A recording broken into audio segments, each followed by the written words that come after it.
Welcome back. Let's jump right into this explainer, because today we're exploring a truly fascinating turning point in human history. Look, if we really want to understand the birth of one of the world's major religions, we've got to look closely at the incredibly chaotic world it was born into. We're talking about a society unknowingly standing on the very precipice of a world-altering transformation. We are going to journey back to the Arabian Peninsula in the century just before the rise of Islam, drawing directly from Philip K. Hitti's monumental History of the Arabs. Before Islam, Arabia was a world of tribes, poets, idols, and endless desert wars. We're stepping into this deeply atmospheric era that was suspended perfectly between brutal, dusty chaos and breathtaking cultural refinement. Just imagine a vast desert landscape illuminated only by torchlit night scenes, where isolated oasis towns and wandering nomads lived in a very delicate and, well, often violent balance. All right, Section 1, the Age of Ignorance. Let's get right to it. So, to truly grasp this era, we really need to unpack what that name actually means. It's a super common misconception that Jahiliyyah just means barbarism or, a complete lack of culture. I mean, the South Arabians had highly developed, lettered societies. Actually, the term refers to a very specific spiritual state, a period completely lacking a divine dispensation, an inspired prophet, or a revealed book. Basically, they were waiting in the dark before a monumental religious revelation. Moving from the spiritual to the harsh physical reality, we enter Section 2, the Days of the Arabs. Let's look at what daily life was actually like for the North Arabian nomads. Out there, life was defined by intense survival and the constant drumbeat of intertribal guerrilla wars. In a land of chronic semi-starvation, their supreme ideal of virtue, their absolute code of honor, called Muru'a, required three extreme traits. You needed immense courage, which was literally demonstrated through raiding. You needed fierce, unyielding loyalty to your bloodline, and, surprisingly, profound generosity. Even when resources were terrifyingly scarce, a true Bedouin was expected to sacrifice their very last camel just to feed a guest or someone helpless. But, as you can imagine, that intense tribal loyalty had a terrifying cost. Just think about the infamous War of Bessus. We're talking 40 years of reciprocal raiding, plundering, and bloodshed, and over what? A single wounded she-camel belonging to an old woman. Seriously. It's almost completely absurd to think about today, but this fratricidal struggle dragged on for decades until both the Bakr and Taghlib tribes were practically annihilated by sheer exhaustion. And this absolutely wasn't an isolated incident. In this fractured survivalist world, even a dispute over unfair conduct in a horse race, like we see in the Day of Dahis, could trigger a relentless, decades-long vendetta. Vendetta wasn't just revenge, folks. It was an absolute socio-religious institution. It was how their world operated. This brings us to Section 3, Poetry as the Public Register. Now let's see how a society bleeding from endless war actually preserved its soul, because this is where the story gets incredibly beautiful. Think about it for a second. How do you record history in a society without writing? The North Arabians at this period had virtually no developed system of written language. No scrolls, no libraries, zero stone archives. So how did they remember their complex genealogies?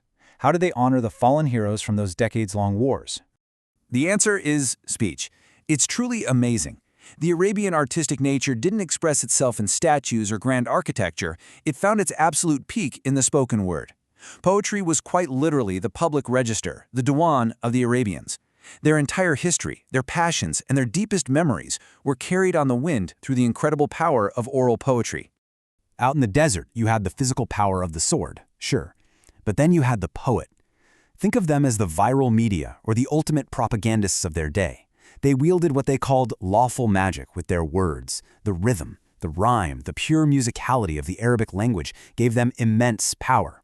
A single brilliantly crafted poem could serve as a massive public menace to tear down a rival tribe's honor, or it could act as a unifier to incite thousands of men to go to war. And the absolute pinnacle of this art form, something that is revered even to this day, is represented by this simple number 7, the 7 golden odes, or as they're known, the mu'allaqat. These masterful, incredibly complex poems were celebrated at the Great Fair of Ukaz. Picture this. During the sacred months, when fighting was strictly forbidden by tribal law, the sons of the desert would flock to this annual fair. It was this rare, beautiful moment of peace, a kind of literary congress where rival tribes gathered to trade goods, sip date wine, and fiercely compete in poetic brilliance. Legend even says the winning odes were written out in golden letters and suspended directly on the walls of the Kaaba. And speaking of the Kaaba, let's transition right into Section 4, Daughters of Allah. While poetry fed their cultural memory, the Arabian spirit was firmly anchored by deep, animistic beliefs. Their religious life was mystical and deeply tied to the earth. They projected their reverence onto the harsh landscape, seeking favor from nature and destiny through 3 sacred pagan deities, often referred to as the Daughters of Allah. There was Allat, with her sacred inviolable sanctuary near Al-Taif, then Al-Uzza, the mighty goddess associated with Venus, who was heavily venerated by the Quraysh tribe, and finally Manath, the goddess of destiny, represented by a black stone, who they looked to when trying to explain the harsh misfortunes of time. Moving on to Section 5, Makkah, the Sacred Heart. All of these elements we've discussed, the tribal lines, the trade routes, the spiritual desires, they all converged on one central beating heart, Makkah. Behind the ornate curtain of its doors, the Kaaba stood as the ultimate physical sanctuary. It was the commercial and spiritual hub where pilgrims circled, where idols were kept, and where heavily armed warring factions were forced into a shared space of sacred tension. It was literally the eye of the storm in the Arabian Peninsula. But here's the twist. Underneath all this established paganism and the bustling caravan trade, a quiet psychological shift was beginning to take hold. The sources tell us of a group called the Hanifs. These were individuals who were growing dissatisfied with the old idols. They were developing vague monotheistic ideas, searching for a more unified spiritual truth. Basically, the antiquated paganism was starting to fail to meet the spiritual demands of a society standing on the brink. Which brings us to our final thought for today. The stage was completely set. You have a people culturally and emotionally united by the breathtaking power of the Arabic language, yet violently divided by blood feuds and tribal lines. The political realm was in total anarchy, and the religious realm was quietly craving a national leader. I'll leave you with this.